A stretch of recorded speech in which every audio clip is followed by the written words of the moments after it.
Support this podcast at patreon.com/Kris Karl Photography Podcast.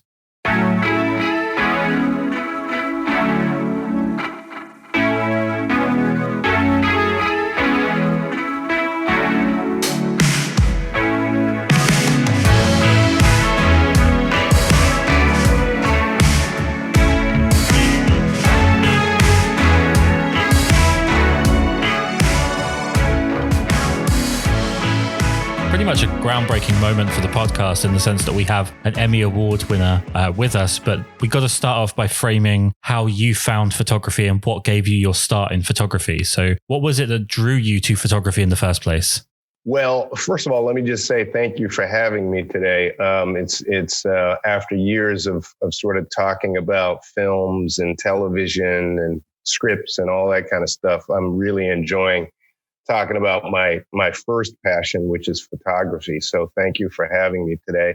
My first memories of photography growing up as a kid in the 1960s in the United States, the 60s was probably one of the most pivotal decades in American history, with the civil rights movement and the Vietnam War and the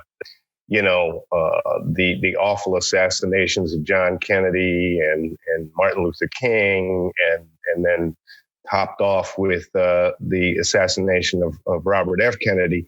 Just really a very controversial time. And a lot of my impressions of what was happening in the country at that time was from pictures.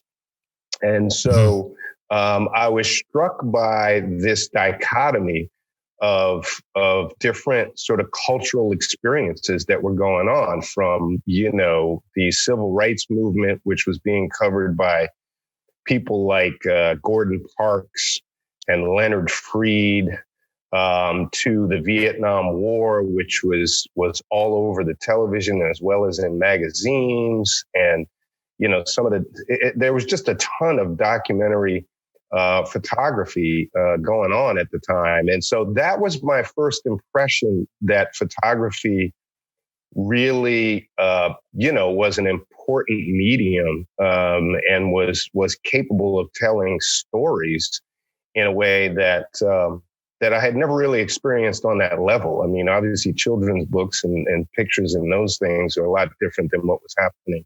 And I was really compelled by that. I sort of absorbed it. I did not start shooting until 1971 or 72, I think. And right. I was down south in Louisiana doing a film called Sounder.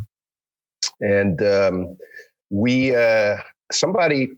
wardrobe department was using a Polaroid to take pictures of the cast in their wardrobe. And so, I was really, talk about instant gratification. That was what was so fascinating about Polaroids at the time. And so that was my first camera. And that's when I started to really sort of get into it and just be really aware of my own photography.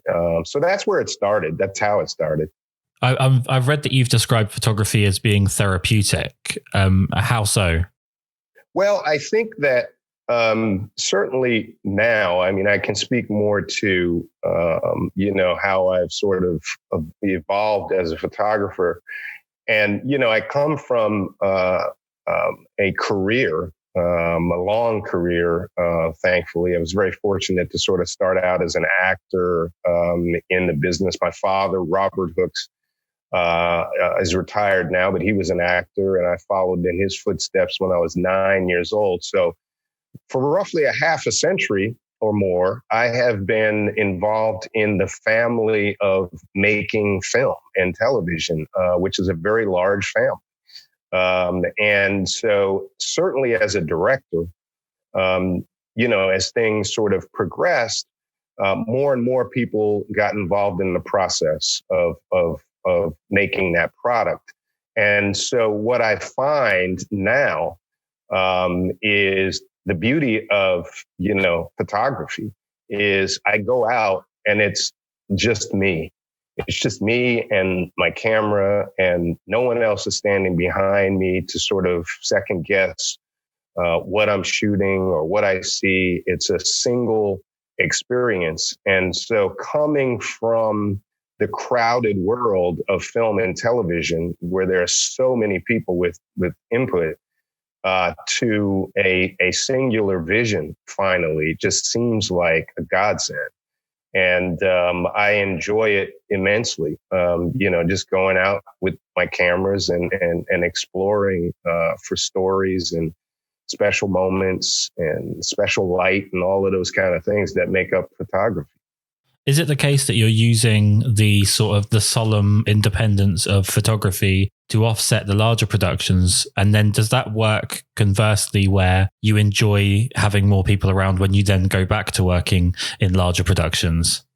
I retired in January, so there's it's only working one way now. And I think that's part of the therapy as well, that, I finally graduated to the part of my life where I get to enjoy this now full time. But that was 6 months ago. So, I can tell you that, they were some synonymous, in a lot of creative ways. They did sort of work. One impacted the other, in both directions. I mean, obviously, working with cinematographers over the years, my eye has been trained to see light, and to composition and all of the elements that make up a really compelling frame. That's not to say that I always wind up achieving that, but that's the goal. And so that certainly helped my photography. And then conversely, and interestingly enough, I also came up during the time of everything going from 35 millimeter film to the digital world. And so that prompted me to pick up a camera. I got my first digital camera. I think I remember my youngest daughter was graduating from high school, and she's now a lawyer, but I can't remember. It had to be a dozen or so years ago when I got my first digital camera. And part of the reason for that was because, cinema was moving into the digital world, and I needed to know the technical aspects of that, and so much of it was synonymous with it. So I was able to take my camera out and learn the language and the technical aspects of it, and then go into the workplace and be able to articulate and share the language and the nuances of that with my DPs. And so it was a sort of give and take. They did work together for a while. But I always enjoyed the singularity of being out with a camera and just sort of seeing the world through my own eye without any real immediate influence or input from someone else. Looking at your work, especially the black and white images that you produce, it seems that you are very invested in silhouette and very sharp shadows. Is this something that you've intentionally planned out, or is it just more happenstance in the fact that it's sort of geographical with the light that you're seeing every day? Yeah, I think you're absolutely right. I think one of the reasons why I really enjoy black and white, and that evolved as well. But I think it started out as happenstance. I think that, as I said, I learned to sort of see light. And I'll never forget, I had a conversation with another photographer friend of mine, and he said something once that, sounded like crazy. But then when I started to realize what he was saying and started to experience it, it made sense. And he said, you have to learn to see light. And I thought, well, that's preposterous. Of course you do. But when I started to go out, I found myself being drawn to pockets of light, areas that created sharp angles, and gave me an opportunity to get, long shadows and that kind of thing. So I started going out later in the afternoon, and trying to find those types of situations. And so I think it evolved like that. So now I definitely am drawn to light. I'm really looking for opportunities to not only create shadows, but to create, I've been playing around lately with some really high contrast stuff, which is nice as well in black and white.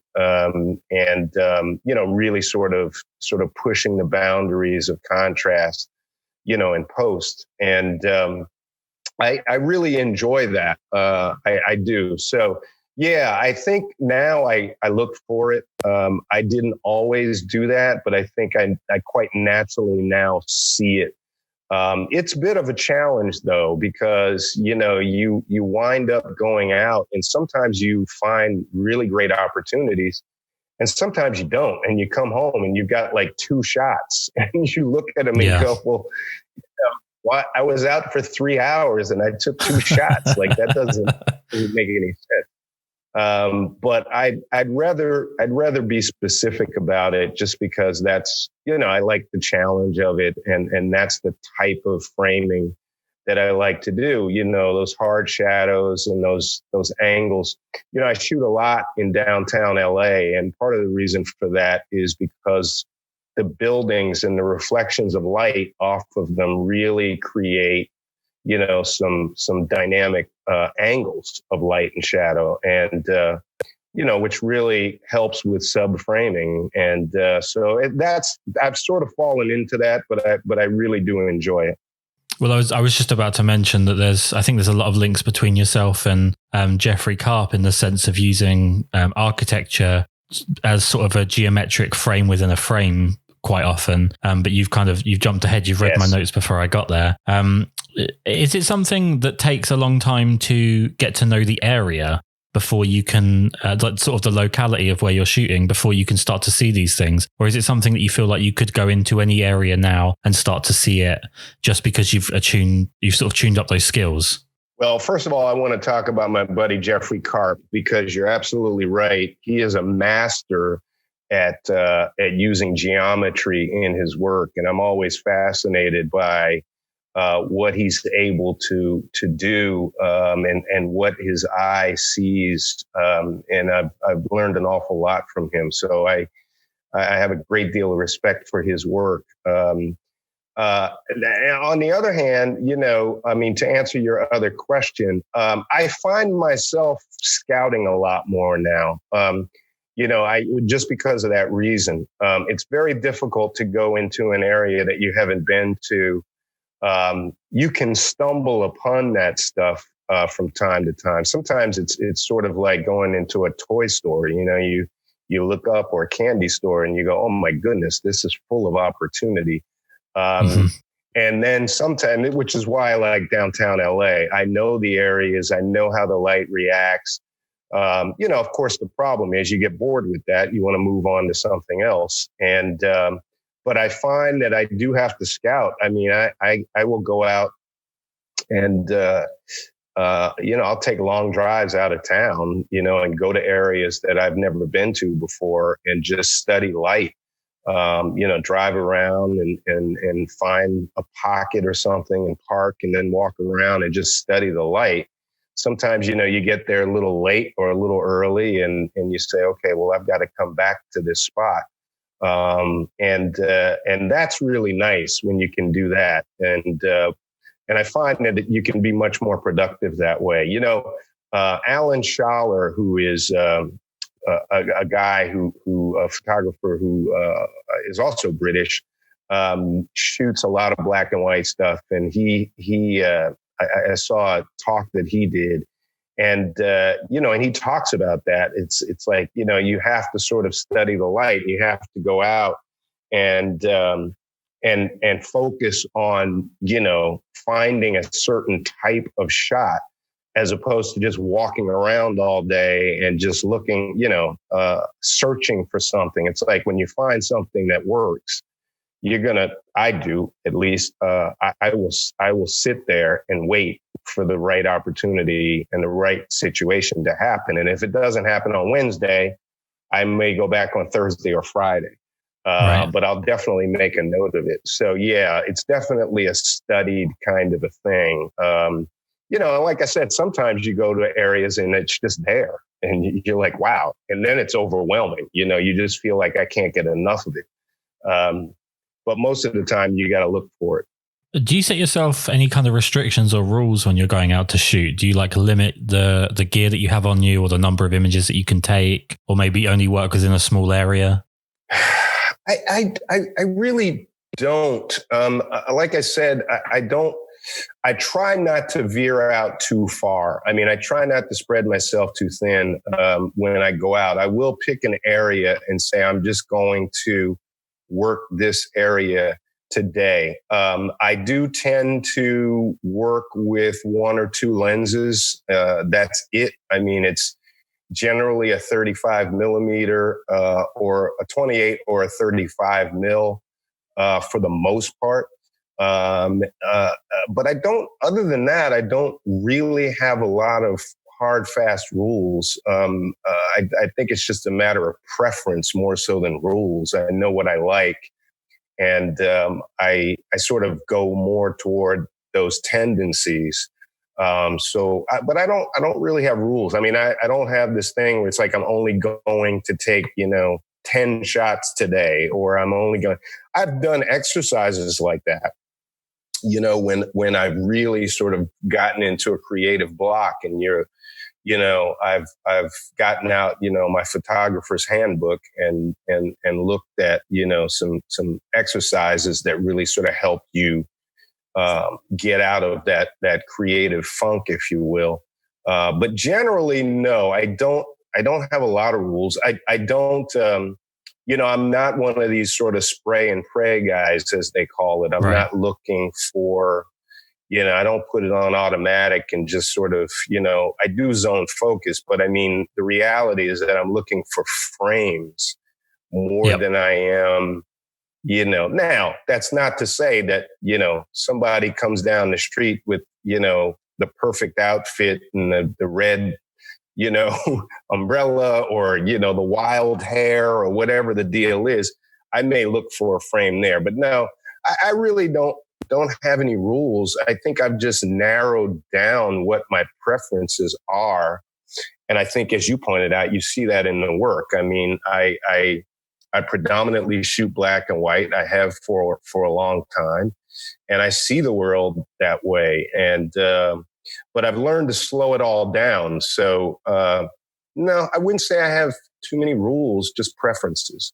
So to sort of bring this in from my perspective, I'm primarily a portrait photographer, and I'm trying to sort of learn street photography. And something that I'm seeing more and more is that street photographers shy away from the portrait side of things quite often. And you don't. You kind of buck that trend. Yeah. What about portraits is it that you enjoy? Well, it's interesting that you asked me that, because somebody asked me a couple of weeks ago in an interview about stories. Do I look for stories when I'm out shooting? And I said, well, I'm really looking more to create when I'm out shooting. That's not to say that I'm not looking for stories, but it's not like I get up in the morning and say, I'm only going to shoot stories today. And if I don't find a short story, I'm not, so be it. I'm looking for whatever it is. But the point of the matter is that what I find is that I've always had a strong connection with people. I've always been a people person. I've enjoyed talking to people. It's nothing for me to strike up a conversation with a stranger on the street. I've always been like that. And so the reason why I'm able to bridge that gap, I think, and the reason why I like to shoot portraits as well as street photography is that I find my stories in the people that I shoot. And so I look for interesting faces. And most of the portraits that I shoot are people that I've engaged. And I know, like, street photographers a lot of them will say, I don't want people to be aware that I'm shooting them. And, and sometimes that's fine. I'm kind of the opposite, where if I strike up a conversation, if I see someone that looks interesting or they're doing something interesting, and I think that it would translate to a really good portrait, I have no problem with engaging them and telling them, hey, you look fantastically dressed today, or, I love that hat and those glasses. Do you mind if, I take a couple of portraits of you while you're doing that? And most of the time, people really enjoy the compliment, so they open up, and I start talking to them.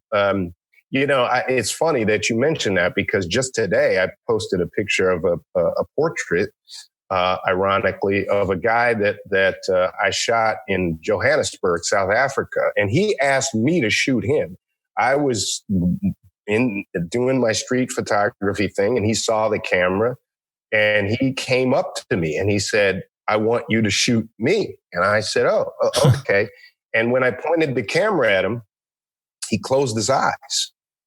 And I kind of waited, because I thought maybe he was just sort of preparing himself to take the picture, and he never opened his eyes. So I started clicking, and it wasn't until I was finished shooting that he opened his eyes. And I never got a chance to talk to him about why he made that choice. But I remember someone else telling me that, there's so much spirituality in various cultures about connecting, being photographed and or connecting with the person that is looking at you. And it's a sign of gratitude, in some parts of South Africa, not to look at the person who is addressing you, authority. And I thought, wow, okay, so he went to that place. So I find my stories in portraits, and I love people, and I really enjoy shooting them. And I don't do it an awful lot, but the ones that I've done, I'm really proud of. I just feel like I love getting into the soul of those folks. And so it's a nice counterpoint to the street photography, which is really sort of more image driven and more geometrical. I love to see somebody smile. I love to get into their eyes. And I think that's where I find my stories. I mean, obviously having that kind of broad range of stuff that seems to be more geometric and more about lines and shadows, and then having other stuff that's emotive and narrative driven. This is a bit of a broad question, so I apologize in advance, but what is it that makes you want to take photos generally? What's the feeling that you're getting from being a photographer that drives you to keep doing it? I think that it is the personal connection and the personal perspective, if you will, of the world. And what's beautiful about photography is that no two photographers will see the same thing in the same way. And I think that, again, I really, really enjoy being able to capture moments in a very specific way that are clearly my perspective. That's not to say that someone else will not have shot the same angle, and it may look very similar, but it won't be the same moment in time, and it won't be the exact same frame. There's just no way that can happen. I'll tell you a quick story about that. I frequently go out with a friend of mine to shoot together, and we were in Venice Beach one Sunday afternoon, and we came upon these handball courts, and there was a gentleman there sort of with a basketball, and he was practicing his shot and dribble, but there was no basketball net. It was a handball court, but it was gorgeous. The palm tree shadows were across the court, and it was late afternoon, and both of us were attracted to this. We're like, wow, okay, we have to shoot this. So we kind of surrounded it and we both shot it. And then a few minutes later, after we were done, we were walking away. And he said to me, he goes, wow, he says, that was great, wasn't it? And I said, yeah. He said, it was really interesting how that guy's shirt matched the color of the handball court. And I said, Right. what are you talking about? And he said, you didn't see that? And I said, no, what I saw was the shadows. I mean, it was a black and white frame, man. I don't know what you're talking about. So we were shooting the exact same thing with an entirely different perspective. I mean, I never even noticed the color of the guy's shirt. He never really thought about it from a black and white standpoint. So I think that's what I really enjoy, Kris, is like I said, for so long, I have been telling stories that were written by someone else, interpreted by me visually, in conjunction with a number of other people. And now it is, give me my camera, I go out, I shoot what I see the way I see it, no questions asked, no second guessing. People appreciate it or they don't. But it's my perspective of the world. And that's very satisfying to me. I mean, it's particularly satisfying when people embrace it. But the very nature, the doing of it for me and the process of a singular vision is so satisfying for me. I mean, you've mentioned the ability to show your own perspective there. And with I think it's probably fair to say the distrust of sort of mainstream media has never been higher. And the amount of people that are out doing street photography has probably also never been higher if you're sort of discounting photojournalists as being part of the media. Do you think it's important right now that people understand the weight of street photography and how much it's documenting sort of the huge changes that we're currently going through as a way to show individual perspectives, as opposed to what used to be the case, which was we focused entirely on what we were given by the media? I think absolutely. I think that what you said couldn't be more true. Now that everyone has a camera in their cell phone, and everybody has the ability to shoot video, we can see how it's changed the world. And I think that, the younger generation who may not be aware of the history of street photography or the history of photography, period, suddenly have cameras in their hands and they realize that they are documenting change. Yeah. And I think that is so incredibly important for all of us because in a sense, they're all now depending on, the event. And we certainly have had enough events to stories, if you will, / events to be covered this year. And we're only halfway through the year. Cell phones have turned everybody into photojournalists. And, you just think about the impact that it has had for the past decade and continues to have on the world. So yes, I think it's very, very important. And I think everybody is now starting to understand that, when you are out documenting events, it forces people to see it. And now we have the ability to have so many different perspectives. I had a chance to meet Nick Ut, who was a famous Vietnam War photographer a few months back. And I don't know if you remember Nick Ut, but Nick shot this very famous photograph of this young Vietnamese naked girl on this war-torn road. Yep. Just sort of walking towards his camera. And and he was telling me that, there were only two other photographers that were out there with him. And he said the only reason he got that shot was because the other guy had to reload his camera. And so he wound up getting this award-winning shot while the other guy was reloading. So, but the point is, think about, there were only a number of photographers who were embedded in the Vietnam War and that conflict, as well as the civil rights movement. And I'm talking mainly about events in the United States right now. But I mean, I certainly can think back to Tiananmen Square and other places most recently where, had it not been for cell phone pictures and or video, we would have been relegated to not only mainstream media, but we would have been relegated to authoritarian state-driven propaganda only.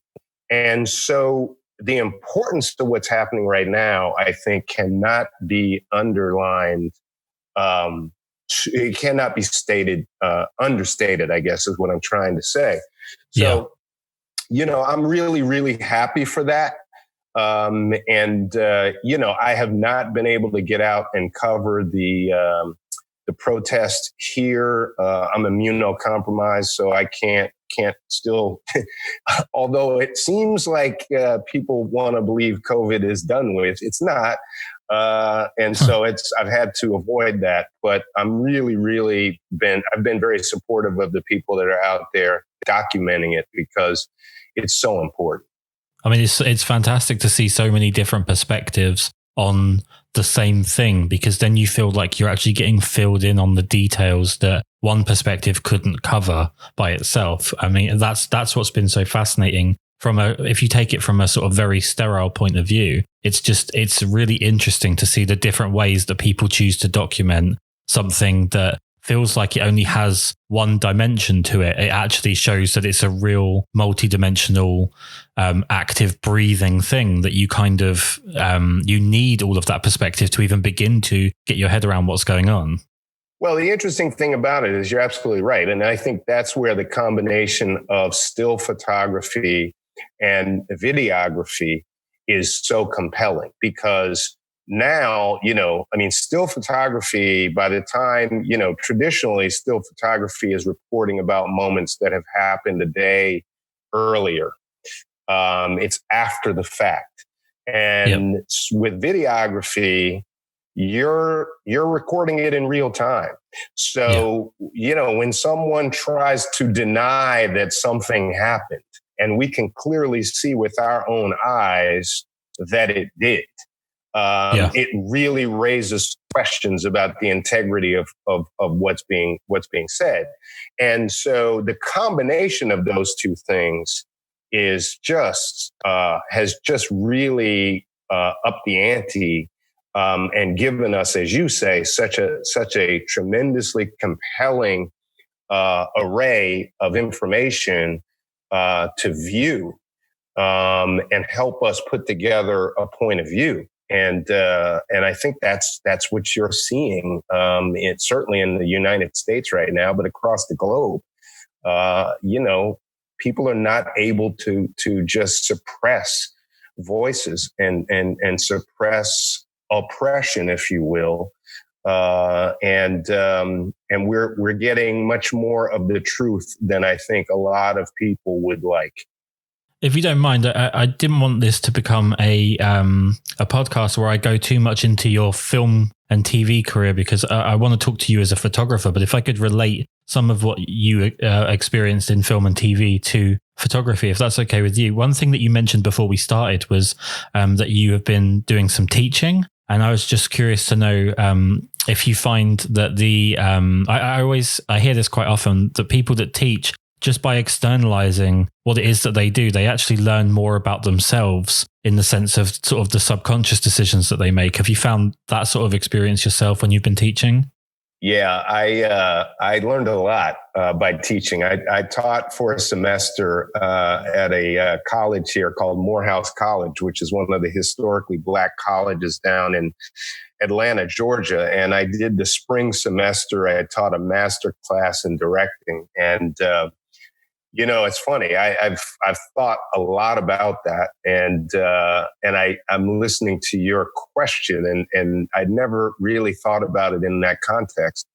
But you're absolutely right. I did. I mean, I think that what took me by surprise was just that, I was I was externalizing, as you say, a number of different processes, whether it was prepping, a show or a film, working with a DP or a production designer, or the process of actually, staging scenes, or photographing them on set, whatever it was, or editing, expressing all of that was really interesting in terms of like, wow, okay, I didn't really think about how much I had been through in my career.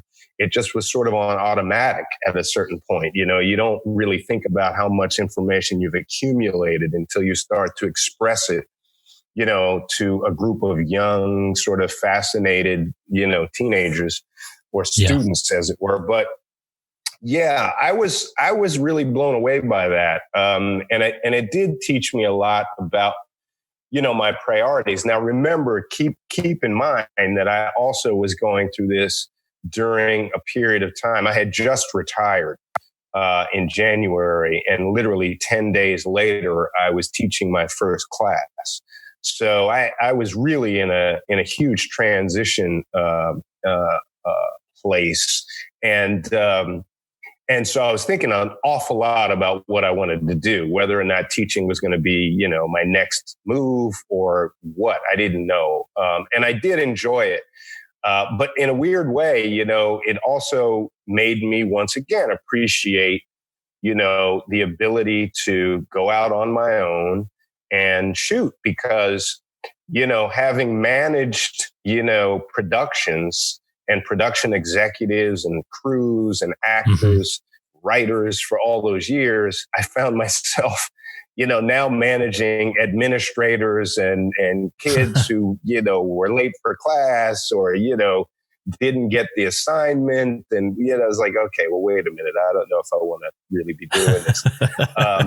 But it did teach me a lot about, I think even though you're externalizing the process, I think you are internalizing, the meaning of what is happening and what's important to you. You're prioritizing, your own thoughts and feelings. And the fact that I was retiring at the same time really gave it a context that was pretty heavy.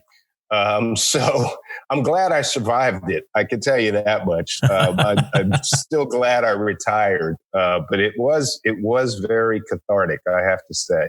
I mean, in terms of your own work, when you're photographing, when you're going through the image selection process, what is it that you want the emotional reaction to your photography to be? Like, I see a big difference between younger generations and older generations, in that younger generations are very focused on audience reaction and older generations are focused on creating their vision, putting what they wanted and making sure that they're externalizing their idea. And I wonder what it is, because I don't get the impression that you're particularly, I don't want this to come across as rude, but I don't feel like you're particularly bothered about your audience reaction. I don't think it would affect the way that you work as much. You're creating work for yourself. What are you looking for in terms of emotional reaction from your work? Well, listen, I think you're right. I mean, I am not, of course, you want people to respond to your work positively. And, so you do get sort of caught up in the whole Instagram of it all, which has to be managed. The expectations have to be managed, because it's very easy to fall into the trap of, well, I didn't get as many likes on this picture. I thought it was a much better picture than the response that I got. And, and that is clearly a trap. I mean, that's the dopamine, machine that we all carry around in our pockets that, we get addicted to. So I think you have to separate, the work, from that. It's always nice, but I really try to focus on the work. And, again, this is one of the things that I think the more you engage other photographers, the more workshops that you do, the more focus on the actual technique and the product. I think the less you really sort of care about how many likes you get and all of that. Look, I mean, there are times when I show my wife pictures and she goes, "I don't get it." So not everybody's gonna get, and she knows me pretty well in my work. But there are times where she just doesn't see what I see, and there will be times where people just will not connect, and that's okay. I think for me, that's one of the reasons why I like black and white. I think that. The wide range of, first of all, I think black and white strips away so much distraction, if you will. Look, there's a time and a place for color, and I enjoy doing that. But for the most part, I like the bare bones of black and white because I just love the challenges of creating a frame that has black, white, and all of the midtones in between. And so, for me, it's really more about the technique. And I think, photographers who are studied photographers and people who are accomplished sort of understand, what it is that other photographers are trying to do. And that's what's important to me. I have a really good relationship with, I shoot exclusively Leica cameras, and I've got a really good relationship with the folks over at Leica and have some great, mentors over there as well. People like Matthew Baton, who is shooting, out shooting protest and stuff right now, and really accomplished photographer. Jesse Marlowe is another Australian photographer who really does more kind of abstract work. But those guys have kind of really shared their experiences with me. And so I enjoy that part of it. So for me, if I get, if I get the approval or the support of, those types of people, that's more important to me than getting, 500, 600 likes. That's great. Yeah. But it's really about pushing myself to learn more and learning from some of these people whose work I respect. Again, that's where the phone call, with the group of photographers came with Jeffrey Karp is, just that idea that, we all sort of got on this call together. And we were doing it once a week, but I think now, as things have opened up, we've struggled to sort of do it once a week. But the point is, we push each other to we talk about the work, and I think that's important. So for me, the response that I'm looking for is probably more technical than emotional, to be absolutely honest with you. I mean, if I get the emotion, that's great too, and that's sort of like. That's like a bonus for me. But I really enjoy, creating dynamic frames and working with light and all of that. And I also enjoy the post aspect of it too. I like, giving myself an opportunity to do some things in post. So those are the things that are important for me. That's what I hope people respond to. I think subconsciously, if more novice photographers or, people who are just, their interest is piqued and they don't know exactly what it is. People ask me just recently about doing a workshop, and all those folks are, there's not many, but there's a handful of folks, but they're all sort of new to it and they're looking to up their game. And I'm flattered that they see something in my work. They may not know technically what it is, but they're being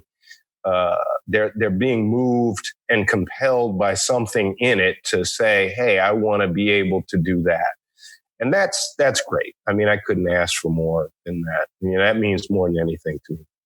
In your opinion, what's your worst habit as a photographer? Oh, my worst habit as a photographer, other than chimping. I wish I could get out of that habit. That's just bad. I mean, I feel so bad when I chimp, and all of a sudden the shot that I've been waiting for goes by because I'm looking at my monitor. And that really makes you feel kind of stupid. I think that for me, the thing that I have to push myself to do is to work the scene more. They talk about that in street photography all the time, where it's like if you see something happening or developing, you want to sort of shoot it, move around it, try to find different angles because you never know quite where it's going to work best from. And I just have a tendency to get stuck sometimes. And that has to do with my desire to create a very specific frame. But that's sort of how I am about life. I see something specific and I'll stay with that until I execute that. And sometimes I will miss out on another great shot because I've been studying that one angle for too long. So that's something I have to constantly push myself to do, is to shoot it and then move around it. You can always come back to that, but I tend to find an angle and then I wait, which is not terribly bad. It's just that, sometimes you go, oh, I see. I should have been over there, but it's too late to do it because the light changed, or I'll see somebody else having shot that same area and I'll go, wow, I was just there and I didn't even see that. But again, that's the beauty of it. But that's probably the one fault of mine that I kick myself about quite often, is I think I give up on a scene too quickly. Yeah, I mean, you mentioned chimping. Have you considered potentially going back to film as a way to sort of fight off that urge? Yeah, it's funny. I do shoot a little bit of film. In fact, I was my wife and I took a trip to Europe last year, and I shot film the entire time. And it was kind of nice, the funny part is that I would still find myself looking down at the camera as if, there was the monitor there. It's like, no, that's not. So yeah, I don't know. I mean, I like shooting film. I love shooting film. Actually, I don't do it enough, but I think it's just because of the immediate satisfaction world that we live in. It's very difficult to, unless you're developing your own film and scanning and doing that yourself. The turnaround on it is a little longer, and it's like you sit there and think to yourself, well, I have all these digital cameras and, why am I shooting film? But I did pull it out the other day and I started shooting film again. So I don't think I'm ever going to give that up entirely. I mean, it's just such a natural, it's just the way it used to be. I love digital, but man, film is just amazing. It's just sort of like the beginnings of photography for me. And it's nice to go back and sort of feel that again, to load the film. And yeah, it's just great. I generally try on the podcast not to talk too much about gear, because I think especially photographers in their earlier stages of development are sort of bombarded with adverts and people that are ambassadors for brands and whatnot, constantly pushing new products on them. But one thing I'd like to ask you, because you've mentioned Leica, and having personally never photographed using a Leica camera, I hear a lot of things that people who use Leica say about them. What is it about Leica cameras that's so great?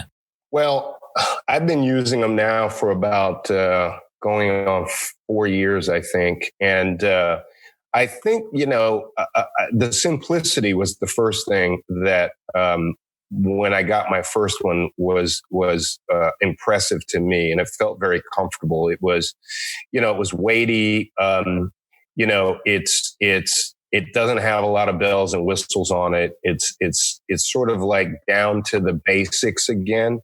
It's a rangefinder, which was reminiscent of the very first camera I ever had, Yep. which was not a Leica, it was a Yashica that I was shooting back in the early 70s. And I do believe that camera was a rangefinder, and I don't want to go into great detail about the rangefinders, but it's sort of like when you go to the optometrist and they give you the eye test and they tell you to, tell me when the two lines match up, and that's basically how the rangefinders work.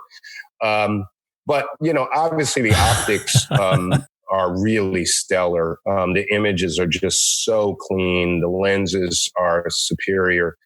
And it's an easy travel camera. And that was the biggest problem. That's why I got into it. I was shooting, Canon for a long time, and, which I loved. And I still have all my Canon stuff. Talk about great lenses. But I was traveling a lot, and I just wound up having an entire suitcase full of my stuff. And I had to find a way to whittle it down. And I met some people who shot Leica, and they were big proponents of it. And so I looked into it, and it just felt like, it's like, I felt very comfortable. I felt like I was back to the actual, it slowed everything down in a way. It was like, oh, wow, I haven't enjoyed photography on this level in a long time. It wasn't automatic, and it wasn't all this stuff. And it really made it made me appreciate photography on another level again. Right. And I really love that. And so I've stuck with it, and it seems to suit me. And yeah. So at any rate, I hear you though. Look, I mean, there's a lot of really good equipment out there, including phones.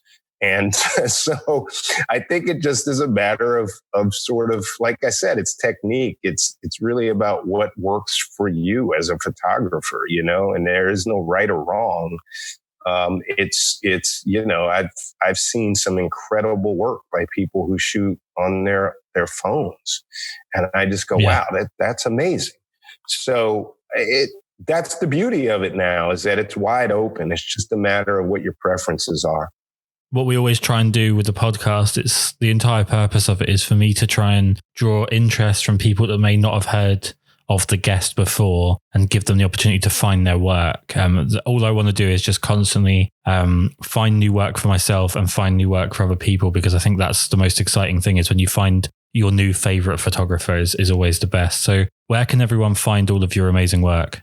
Well, listen, I mean, first and foremost, on Instagram, my handle is @hookshots. And then my website, kevinhooksphotography.com. Both of those places, you will see my work, and please come on over and check me out in either one of those two places or both. And I always appreciate the support. And quite frankly, I always enjoy finding new photographers myself. So, don't just come over and say hello, and we'll find each other. Amazing. I want to thank you so much for taking the time to do this. It's been an absolute pleasure to talk to you. Well, thanks, Kris. I appreciate you having me today, and keep up the good work, my friend. This is really an honor to share some time with you.